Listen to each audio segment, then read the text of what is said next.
Assalamualaikum warahmatullahi wabarakatuh.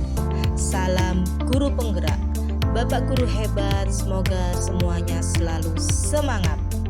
Pada kesempatan kali ini saya Imro'atul Hasanah, calon guru penggerak angkatan 11 dari SMP IT Utsman bin Affan Surabaya, akan menyampaikan koneksi antar materi modul 1.1 yang sudah saya pelajari, yaitu kesimpulan dan refleksi pemikiran Ki Hajar Dewantoro.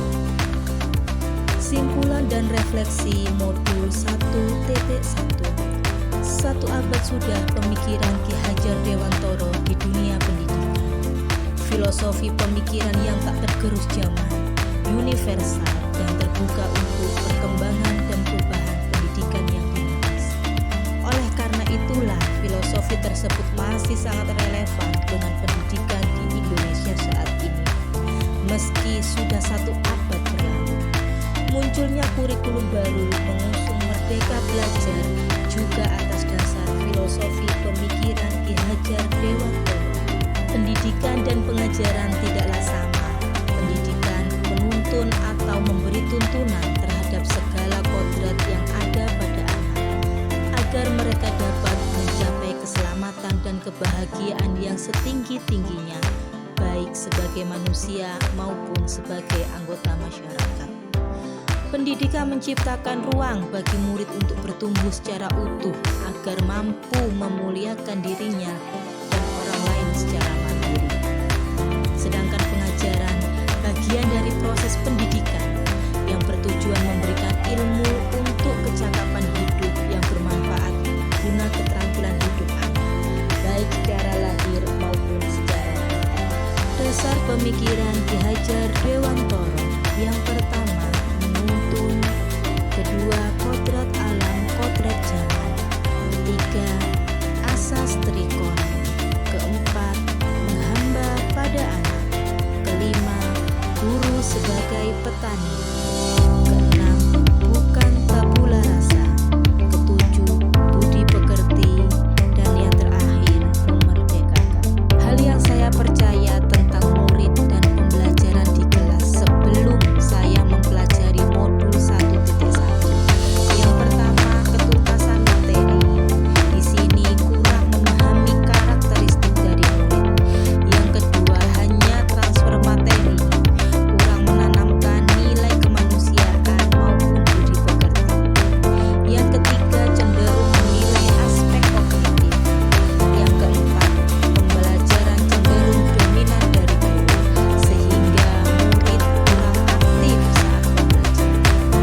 Yang kelima, menyampaikan materi monoton, kurangnya media atau metode yang bervariatif dan yang keenam, memposisikan murid sebagai objek.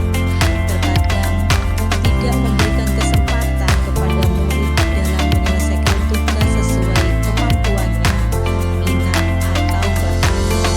Bisa dalam bentuk yang bervariasi, tidak semua murid sama. Yang ketujuh, sering mengeluh kondisi murid, menyalahkan murid bahwasanya murid ini kurang aktif di kelas, sehingga semuanya seolah-olah salah. Dan yang terakhir, tidak melakukan refleksi. Tidak melakukan refleksi untuk murid setelah pembelajaran sebagai bahan evaluatif diri guru, sehingga dapat memperbaiki proses pembelajaran. Hal yang berubah dari pemikiran atau perilaku saya setelah mempelajari modul 1.1 ini, kesadaran diri, sehingga pembelajaran secara menyeluruh, memposisikan diri sebagai fasilitator pembelajaran, bukan orang yang sedang tahu, menumbuhkan keikhlasan dan rasa sabar pada diri guru.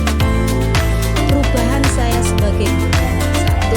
Memposisikan murid sebagai subjek dalam pembelajaran.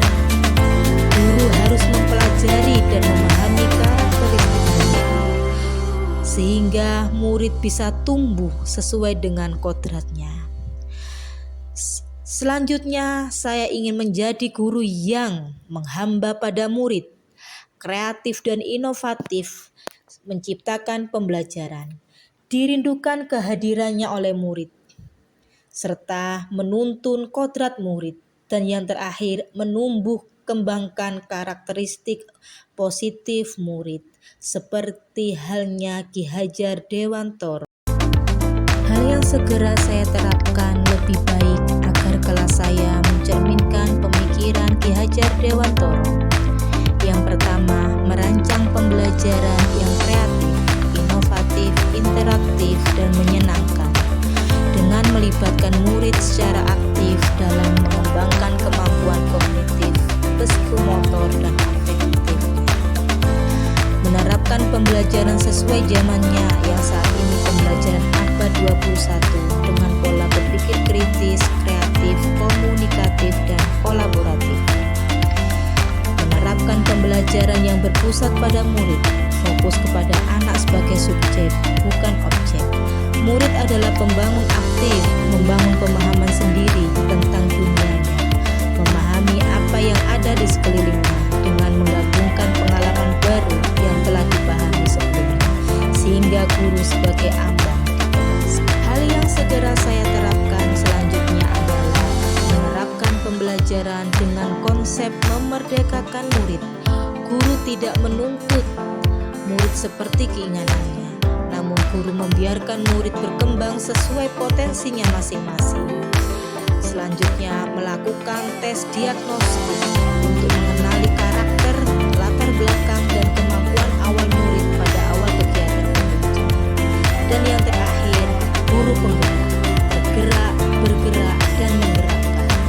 Sejatinya tugas guru adalah memberi arahan yang baik dan berusaha menjadi teladan bagi murid, baik berkata